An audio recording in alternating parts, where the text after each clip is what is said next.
here in studio. Today, starting off, is Jim Dunn, Dr. Jim Dunn, in fact, from McMaster University. He's a professor of aging and health and society, and that's a pretty broad amount of stuff to study. That's a pretty broad title. So can you tell us specifically, what is your area of study as it relates to what we're going to talk about today, which is, of course, Hamilton and gentrification? Sure, yeah. My main area of expertise is in housing and neighborhoods and how they affect people's health and also healthy aging over the long course. So neighborhoods in the city of Hamilton. That's something that's a hot topic in Hamilton right now. So I wanted to ask you a little bit about the topic of gentrification. Yes. This is a big buzzword in Hamilton, increasingly so, and we're seeing it now on posters around the city. It's on Facebook in big conversations. It's showing up on Twitter. What does the word gentrification mean? Well, if it didn't have so many letters, it would be a four-letter word, I think. But technically, gentrification means an infusion of upper income, upper class, better educated people. That's the technical meaning. But what people tend to be reacting to are the symbols of it, right? Or the things that come with those sorts of things, right? So, for example, more upper end shops and cafes and that sort of thing. I mean, the classic example is Starbucks, right? Once you have a Starbucks, then your area is gentrified, right? And then in addition to that, they're concerned about the displacement of other people. I think that's one of the biggest things.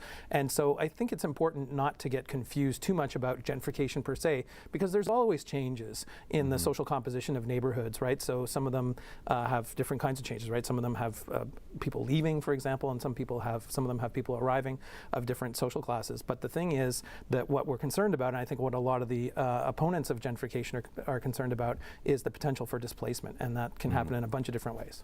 So when the word's applied to most situations, you said it could be a four-letter word, it tends to be used as gentrification is de facto a bad thing, but it's perhaps more nuanced than that, as you mentioned. Yeah, well, I mean, the one thing that gentrification does bring is it would bring an increase in land values and ultimately an increase in the tax base, right? And an increase in the tax base in a place like Hamilton is going to be really good, particularly in already developed areas, right? And if we see an increase in the intensification of the use of our infrastructure at the same time, then it's really good, because we've got an equation in Hamilton with the tax base where about 13% of the tax base comes from commercial revenues. And in order to increase that to 14% would take an enormous infusion of companies coming, right? 28 Canada Breads would have to come to Hamilton in order to get us from 13% to 14%, right? Wow, and that's a $300 million project. Yeah, exactly, right? And so those are huge things, right? So what is our option in terms of sorting out the relative balance of our costs in the city versus our revenues, right? So the revenues have to come then, or don't necessarily have to, but one of the advantages that we've got going for us is that we do have a really good street grid and an opportunity for intensification, so building up essentially instead of building out like we have been. And if we build up, what it means is that we get an increase in the tax base in places that already have infrastructure, which means essentially the city collects the revenues without having to put out a lot more for infrastructure and services. Unlike on the periphery, when we do suburban development, what you end up with is the city's only getting the development charges in return for a big outlay of capital and expensive services. Right, it's a lower return ultimately. Lower return essentially, right? So it's going to give us a better balance. So that benefits everybody in the community. Now, I don't want to dismiss the negative concerns that I think are quite valid. Yeah, and I want to touch on that in a second, but first take us through the idea of gentrification as it is happening in Hamilton right now. I know James Street North is probably featured on this show and in every article in Urbanicity for the last 3 years in some way, shape, or form, because it is a street that has so much happening on it, and that's where the word seems to be thrown around the most right now.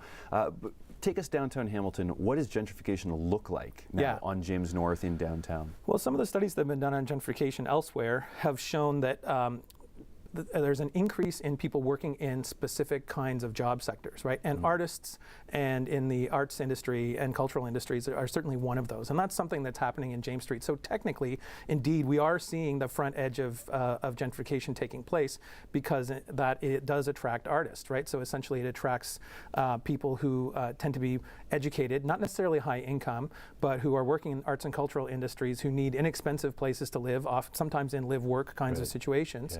And and in order to be able to support their art, right?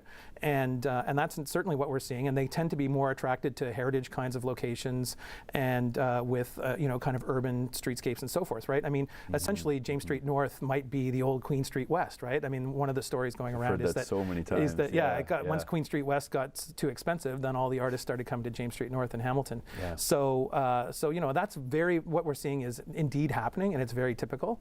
And so that's the relationship certainly to the cultural industry. Yeah. Now, going to the Queen West example in Toronto, I just read an article a little while ago, and I cannot tell you where it's from. I truly forget. Yep. But it was actually saying, Hamilton.